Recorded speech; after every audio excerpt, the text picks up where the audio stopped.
Hello guys, welcome back to my channel. और आज मैं बना रही हूँ चिकन करी। इसके लिए मैंने चॉप किया है इधर पे onion, garlic and tomato and chilli. फिर मैंने डाला लहसुन। उसके बाद लहसुन को बहुत ब्राउन किया। फिर उसके बाद डाला चॉप ओनियन। ओनियन को भी मैंने जब तक ब्राउन ना हो जाए तब तक पकाया। थोड़ा पकाने के बाद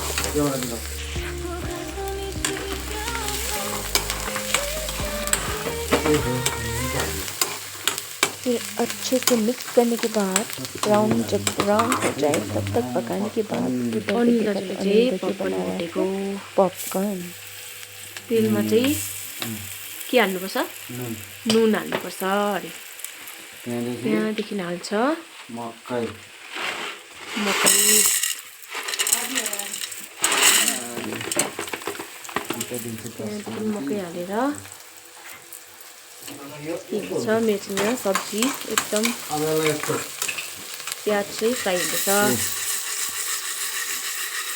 त्यहाँबाट यसलाई यस्तो हो, त्यहाँबाट यस्तो अब पड्किन्छ पटक टक टक पड्किन्छ अरे।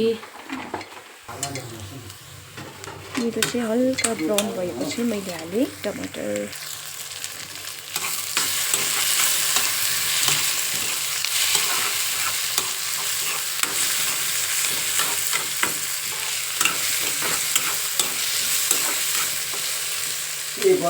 अब टमाटरलाई हल्का कुक हुन दिनुपर्छ।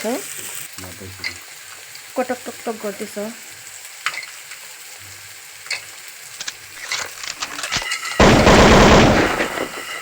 ट्राफिक चाहिँ कसो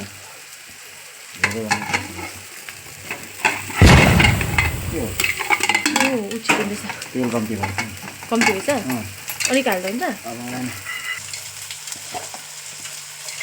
त्यो पनि हलाउँदै गर्नु एउटा हातले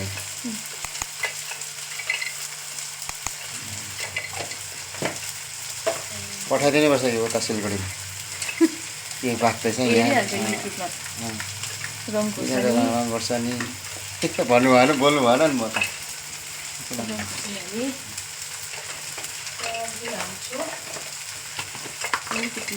मसाला त्यहाँदेखि चाहिँ अलिकति खोल्नु हेर्नु पर्छ भारी हो। त्यहाँदेखि चाहिँ मैले चलाएँ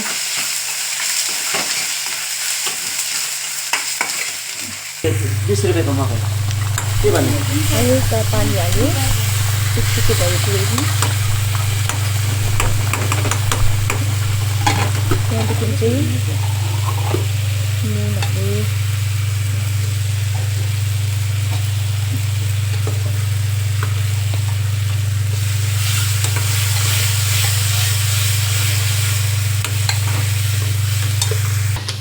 अनिल दाजुको पपकर्न चाहिँ रेडी भएछ। अब पपकर्न फुलै फुल भएर दाना भन्ने एउटै छैन।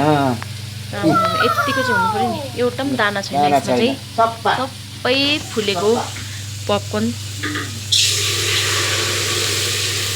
यत्तिको भयो। मेरो ग्रेभी चाहिँ यत्तिको भयो।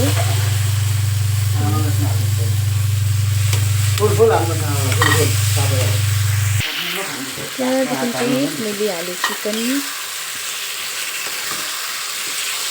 सँगै खोर्सानी पनि हालिदिनु हो अघि जाडो भएर मकै खास सोचेर आएछ मकै भन्ने आयो नि त ल खाँदै गएर यहाँ राखेको ल हाल्नु यो मकै अर्कै दिएछ हौ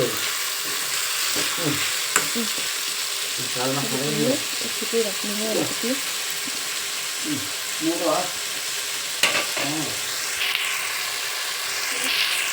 त्यहाँदेखि चाहिँ यसलाई चाहिँ पानी नहालिकन यत्तिकै पकाउनु बिर्को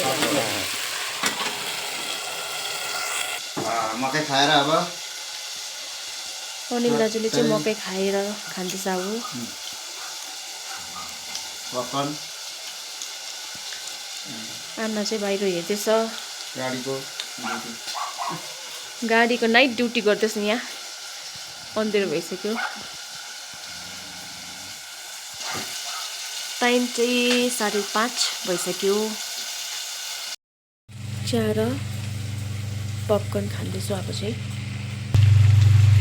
चिकन चाहिँ पाक्दैछ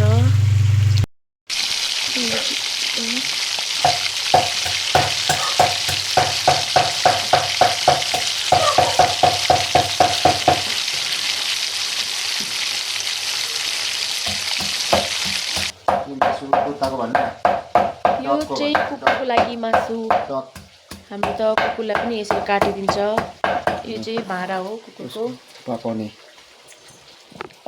यस्तो गरे हो रेडी छ यिनीहरू बस्नु यहाँ खानु लागि ओइ केटु